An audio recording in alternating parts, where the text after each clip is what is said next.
नमस्कार दोस्तों, मैं हूं सूरज कुमार पटेल और आप सभी का अपने YouTube channel pilot S Suraj Patel life on track पर स्वागत करता हूं। दोस्तों, आज के इस वीडियो में हम परसेंटेज चैप्टर में आगे बढ़ते हुए टाइप जो हमारा पिछला टाइप चल रहा था नो चेंज, उसी को मैं कंटिन्यू करूंगा और इस पे बेस्ड कुछ नए क्वेश्चन देखूंगा जो भी हाल फिलहाल के परीक्षाओं में पूछे गए हैं, जो आए हुए हैं उनको देखते हैं। दोस्तों, एक बार रिवाइज करता हूँ नो चेंज में। सपोज मान लीजिए हमारे पास क्वांटिटी ए है, दूसरी क्वांटिटी बी है। इन दोनों क्वांटिटी का आपस में कुछ ऐसा रिलेशन है कि जब एक के घटने या बढ़ने से जो ओवरऑल क्वांटिटी है वो सी और ये हमेशा फिक्स रहती है। फिक्स बोले तो नो चेंज, यानी कि कांस्टेंट रहता है। इसीलिए इस टाइप को हमने बोला है नो चेंज। नो चेंज को अगर मैं थोड़ा और ब्रीफ में लेके जाऊँ और आपको समझाऊँ तो मेरे पास कई एग्जांपल हैं। जैसे एक एग्जांपल मैं ले सकता हूँ। सपोज हम बचपन से पढ़ते हैं स्पीड बराबर डिस्टेंस अपॉन टाइम। इसको अगर मैं इलेबोरेट करूँ तो speed into time equal to distance. तो यहाँ पर भी हम देख सकते हैं कि अगर हम स्पीड में चेंज करेंगे और उसी के करस्पॉन्डिंग में अगर हम टाइम को भी चेंज करें तो डेफिनेटली हमें जो डिस्टेंस होगा वो कांस्टेंट मिलना चाहिए। दूसरे शब्दों में बोलूँ कि अगर मुझे डिस्टेंस को कांस्टेंट लेके चलना है तो आप स्पीड को अगर बढ़ाएंगे तो टाइम डेफिनेटली घटेगा। इसका उल्टा वाइस वर्सा भी होगा। अगर आप स्पीड को घटाएंगे तो टाइम उसी रिस्पेक्टिव में बढ़ेगा। एक और अगर रिलेशन लूँ मैं दूसरा, अगर मैं बात करता हूँ कि सपोज किसी कोई भी हमारे पास कमोडिटी है, कोई सामान है, तो उसका अगर हम प्राइस को बढ़ाएंगे, प्राइस इनटू प्राइस को अगर बढ़ाएंगे तो जो प्राइस इनटू जो कंजम्पशन होगा, अगर खपत को उसको बढ़ाएं तो ये टोटल क्या एक्सपेंडिचर की इक्वल होगा। मतलब किसी भी ऑब्जेक्ट का अगर हम प्राइस बढ़ाते हैं तो अगर हमें ओवरऑल एक्सपेंडिचर कांस्टेंट रखना है तो इसका मतलब आप प्राइस बढ़ाइए तो कंजम्पशन घटेगा। दूसरे शब्दों में अगर आप प्राइस को डिक्रीज करेंगे तो उसका कंजम्पशन बढ़ेगा। तो इस पे भी बेस्ट क्वेश्चन पूछे जाते हैं। एक क्वेश्चन और देख लेते हैं थर्ड टाइप में, इसी में ही आगे बढ़ते हुए। मान लीजिए सिनेमाघरों में होता है अक्सर कि टिकटों की संख्या में बिक्री में कमी हो गई। अगर नंबर ऑफ़ टिकट्स को देखें तो number of tickets into price of ticket, price of ticket, ये टोटल बनेगा तो क्या बन जाएगा, टोटल प्राइस बनेगा। टोटल प्राइस से यहाँ से भी हम रिलेट कर सकते हैं कि अगर टिकटों की नंबर ऑफ़ टिकटों की बिक्रियों में अगर कमी होगी, अगर हम टोटल प्राइस को फिक्स कर लें तो टिकटों की संख्या में कमी होगी तो डेफिनेटली टोटल प्राइस को कांस्टेंट बनाने के लिए प्राइस बढ़ाना पड़ेगा।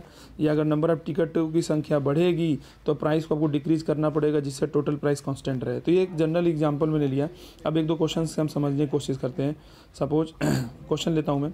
क्वेश्चन नंबर फर्स्ट, मान लेते हैं कि चीनी के मूल्यों में, लिखते चलता हूँ मैं, मान लिया चीनी के मूल्यों में 30% की वृद्धि कर दी गई है। चीनी के मूल्य में, प्राइस ऑफ शुगर, चीनी के मूल्य में अगर 30% की वृद्धि कर देते हैं तो खपत को कितना कम करें, या खपत को कितने परसेंट चेंज करें, चेंज में वर्ड यूज़ कर रहा हूँ, कितना चेंज करें जिससे कुल खर्चे में कोई परिवर्तन ना हो।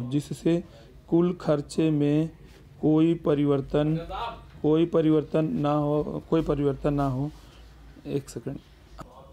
कुल खर्चे में कोई परिवर्तन ना हो। तो ये क्वेश्चन का पार्ट हो गया। अब इसको सॉल्व करते हैं। देखिए हमारे पास हमने क्या लिया कि एक मिनट,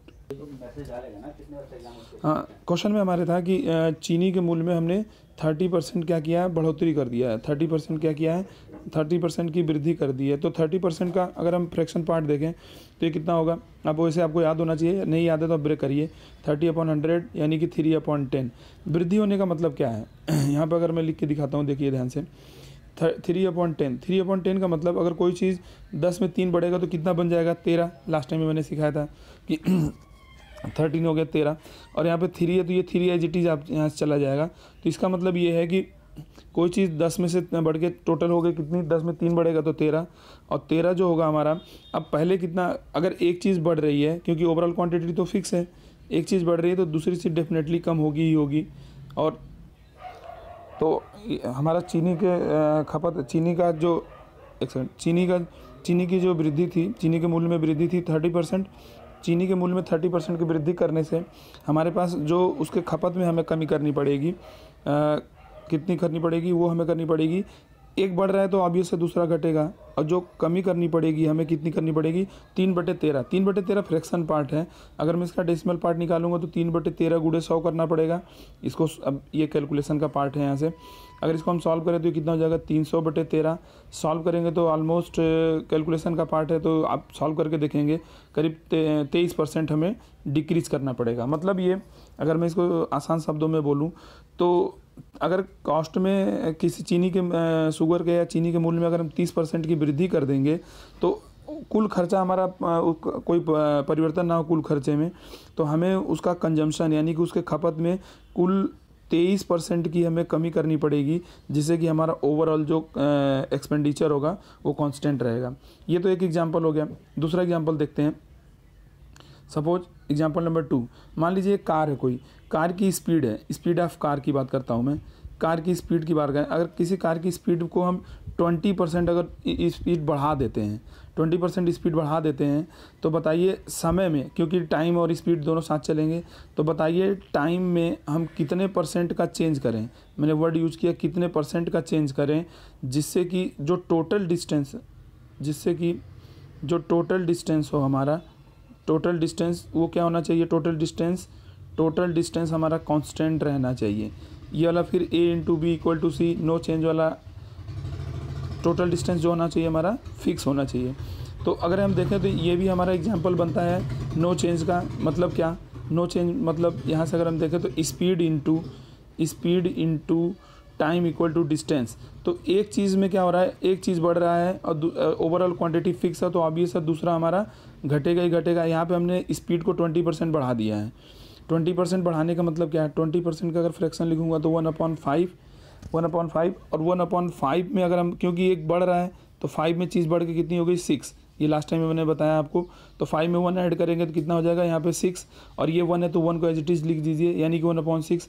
क्योंकि 20% इंक्रीज हो रहा था तो हमारा जो टाइम होगा 1/6 घटेगा। 1/6 जो है ये फ्रैक्शन पार्ट है, अगर हम इसका डेसिमल पार्ट निकालें तो 1/6 इंटू 100, आपको याद भी होना चाहिए 1/6 का फ्रैक्शन पार्ट होता है, हमारा परसेंटेज पार्ट होता है 16 होल 2/3%, यानी कि जो हमारा टाइम होगा वो 16 होल 2/3% डिक्रीज करना पड़ेगा, जिससे कि ओवरऑल जो भी हमारा टोटल डिस्टेंस होगा वो हमेशा कांस्टेंट रहेगा। एक और एग्जांपल ले रहा हूँ मैं, सिनेमा घर वाला। मान लीजिए किसी सिनेमा घर में टिकटों की बिक्री, कुल टिकटों की बिक्री में 25% की डिक्रीज हो जा रही है, यानी कि टिकटों की बिक्री में, किसी सिनेमा घर में टिकटों की बिक्री में 25% की कमी हो जा रही है, 25% की कमी हो रही है, 25% की कमी हो रही है। अब तो बताइए टिकटों की कीमत कितनी बढ़ाई जाए, कीमत कितना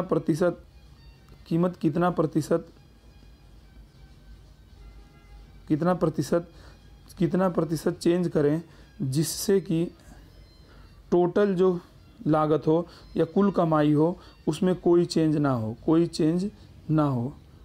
कोई परिवर्तन ना हो, कुल कमाई में कोई परिवर्तन ना हो। इसका मतलब क्या तो यहाँ पर हम देख रहे हैं कि टिकटों की जो कीमत है, टिकटों की जो संख्या है, टिकटों की बिक्री 25% घट गई है। तो जाहिर सी बात है अगर एक चीज़ घटेगी तो उसकी कीमत हमें बढ़ानी पड़ेगी। हमने अभी स्टार्टिंग में देखा, तो हम जानते हैं प्राइस इंटू प्राइस जो भी होगा, नंबर ऑफ़ टिकट बराबर टोटल इनकम हो जाएगा। क्योंकि यहाँ पे टिकटों की जो संख्या है वो 20% डिक्रीज़ हो गई है। कितना, टिकटों की संख्या 20% डिक्रीज़ हो रही है। 20% डिक्रीज़ का मतलब अगर परसेंटेज में से डिवाइड करूँ, फ्रैक्शन में पार्ट में चेंज करूँ तो 1 इसका हो जाएगा 5, 25 आई थिंक, हाँ 25% अगर हम डिक्रीज़ करेंगे तो 25 का फ्रैक्शन पार्ट होगा 1/4, क्योंकि 1/4 अगर हम डिक्रीज़ कर रहे हैं तो 4 में 1 डिक्रीज़ होगा तो कितना, 3, ये 1 एज इट इज़। तो यानी कि एक पार्ट अगर हमारा डिक्रीज़ हो रहा है तो 1/3 पार्ट क्या होगा, इंक्रीज होगा। और 1/3 का ही फ्रैक्शन पार्ट देखें अगर हम, तो ये होगा 33 होल 1/3%। कभी भी आप 33.33 नहीं लिखेंगे, इसके ऊपर SSC CGL में 2-3 क्वेश्चन आए हुए हैं जहाँ पे लोगों ने गलत किया। तो इसका मतलब अगर हम टिकटों की बिक्री अगर हमारा 25% घट जाता है तो पर टिकट हमारा जो कॉस्ट होगा हमको ऑलमोस्ट 33 होल 1/3% इंक्रीज़ करना पड़ेगा, जिससे जो टोटल अर्निंग होगा या टोटल कमाई होगी वो हमारा कांस्टेंट रहेगा। तो दोस्तों नो चेंज टाइप में हमारे पास हमने कई एग्जांपल देख लिए। इससे पिछले वाले वीडियो में भी मैंने 2-3 एग्जांपल आपको एग्जांपल के थ्रू समझाने की कोशिश किया। आज भी 2-3 एग्जांपल लेकर मैंने समझा दिया जो अलग अलग परीक्षाओं में आए हुए हैं। तो परसेंटेज में अब इसके ऊपर जो A/B=C है उसके ऊपर और भी टाइप के 2 सेक्शन में क्वेश्चन बनते हैं, उसको आगे वाले पार्ट में हम देखेंगे। फिलहाल इस वीडियो में इतना ही रहने देते हैं। मिलते हैं अगले वीडियो में, तब तक के लिए धन्यवाद।